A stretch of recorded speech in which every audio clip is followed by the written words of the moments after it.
ज्ञान निकेतन literature care में आपका स्वागत है। तो क्लास 10 के स्टूडेंट्स, आज मैं आपको लिटरेचर पढ़ाने वाला हूँ और लिटरेचर का फर्स्ट चैप्टर जिसका नाम है लेटर टू गॉड, मैंने यहाँ पे लिख दिया है लेटर टू गॉड। तो ये चैप्टर को आज मैं आपके सामने डील करने वाला हूँ। तो मैं आशा करता हूँ कि आप इसको समझेंगे, ठीक है। Letter to God, letter to God का हिंदी होता है भगवान, एक पत्र भगवान को, एक पत्र भगवान को, भगवान को एक पत्र लिखा गया है इस कहानी के अंदर। अब क्या है इस कहानी, देखते हैं। लिखा हुआ है इस कहानी में कि इस कहानी के ऊपर थोड़ी सी बातें जो है मैं पहले बता देना चाहता हूँ कि एक किसान है जिसका नाम लैंचो कहता है, लैंको भी कहता है, लैंचो भी कहता है, तो नाम नहीं है। तो लैंचो है इस किसान है जो भगवान को पत्र लिखता है। क्यों पत्र लिखता है? क्योंकि वो उसकी जो फसल होती है वो उसकी फसल काफी तबाह हो जाती है, सही नहीं होता, बर्बाद हो जाता है। तो वो बेचारा उब जाता है, परेशान हो जाता है और परेशान हो जाने के बाद वो भगवान को पत्र लिखता है। वह काफी ज्यादा अफसोस करता है, वह भगवान को पत्र लिखता है और भगवान से 100 पीसेस की मांग करता है। 100 पैसे से, पीसोस, एक पीसोस का मतलब पैसा, 100 पीसेस की मांग करता है भगवान से। लेकिन वह पत्र जो है भगवान का नहीं पहुंचता है, कहीं और पहुंच जाता है, लेकिन उसके बदले में उसे पैसे मिलते हैं, ठीक है। वो पैसे कैसे मिलते हैं, क्या मिलते हैं, वो स्टोरी पढ़ने के बाद पता चलेगा। तो इस स्टोरी का थीम यही है, एक किसान है और जिसका फसल काफी बर्बाद हो चुका है और वह फसल बर्बाद होने की वजह से भगवान को एक पत्र लिखता है, ठीक है। आगे चलते हैं। स्टोरी का शुरुआत होता है द हाउस, मैं एक एक लाइन पढ़ते जाता हूँ, एक वर्ड पढ़ते जाता हूँ और आप उसको ध्यान देते रहिएगा। The house, the only one in the entire valley, set on the crest of a low hill. कहता है वह मकान, द हाउस माने वह मकान, the only one in the entire valley, जो पूरे संपूर्ण घाटी में एक अकेला था, ठीक है। बुक आप देख सकते हैं, कौन सा बुक में पढ़ा रहा हूँ? फर्स्ट लाइट, सॉरी मैं बताना पहले भूल गया। तो फर्स्ट लाइट का बुक जो है मैं आपको पढ़ा रहा हूँ। तो ये बुक का पहला स्टोरी है।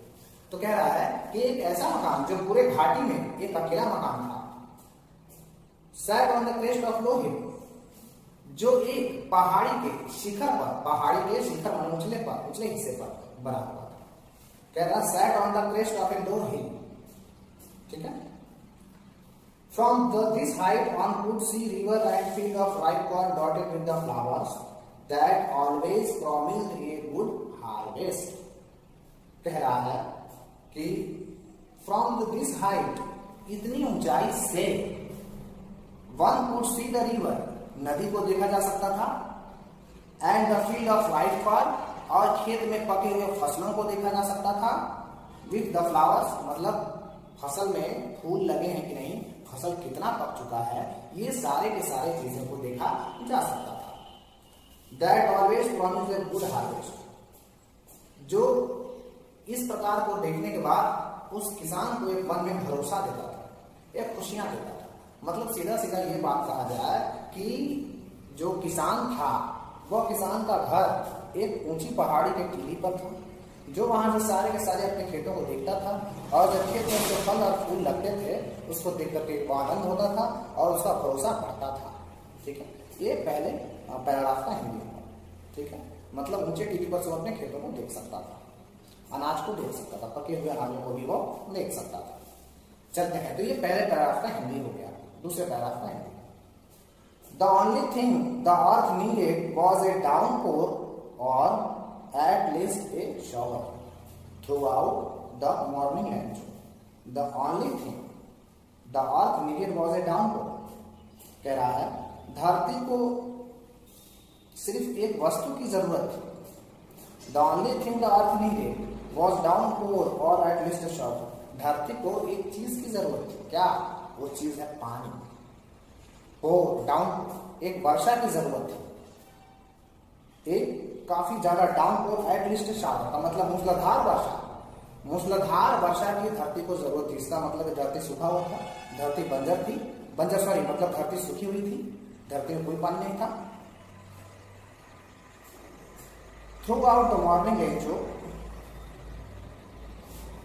Who knew his field intimately, कहता है इंटीमेटली कि लेंचो को सुबह सुबह जब वो खेत देखता, तो लेंचो को अपने खेत का पूरा जानकारी था, खेत के बारे में पूरा उसे नॉलेज था। Had done nothing else but see the sky toward the northeast, who knew his field intimately, वो अपने खेत के बारे में अच्छा से जानता था। कहता है डन नथिंग एल्स, लेकिन उस खेत में अभी तक कुछ भी नहीं होता। But see the sky toward the north east, वह बस अपने खेत को देखता और खेत के बाद ऊपर ऐसे आसमान में देखता करता। क्यों? क्योंकि उसे खेत में पानी नहीं मिला, खेत में बारिश की कमी थी। बारिश होता तो उसका फसल काफी ज्यादा अच्छा हो जाता। तो अपने फसल को अच्छा होने के लिए वह हमेशा ऊपर आसमान की ओर देखा करता। Now we are really going to get some water, woman. वो अपनी पत्नी से कहा कि अब वास्तव में हमको कुछ पानी चाहिए, हमारे खेतों में पानी चाहिए। The woman who was preparing supper replied, yes, God willing. कि हाँ, पत्नी जो थी वो शाम का भोजन बना रही थी। The woman who was preparing supper, उसकी जो पत्नी थी वह सफर कर रही थी, शाम का भोजन बना रही थी। और उसने कहा कि हाँ, हमारे खेतों को भी पानी जरूर मिलेगा यदि भगवान ने चाहा था।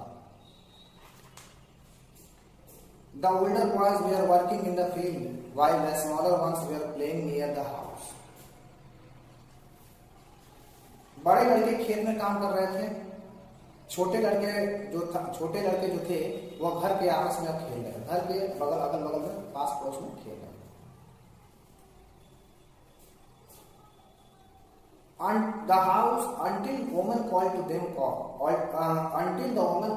them all, come for dinner. इतने में उसकी पत्नी ने उन बच्चों को बुलाया कि बच्चों आओ खाने पर, रात्रि के भोजन पर आओ। It was during the meal that just as Lancho had predicted, big drops of rain began to fall. कह रहा है लैंचो भी आया खाने के लिए। जब लैंचो खाने पर बैठा तो अचानक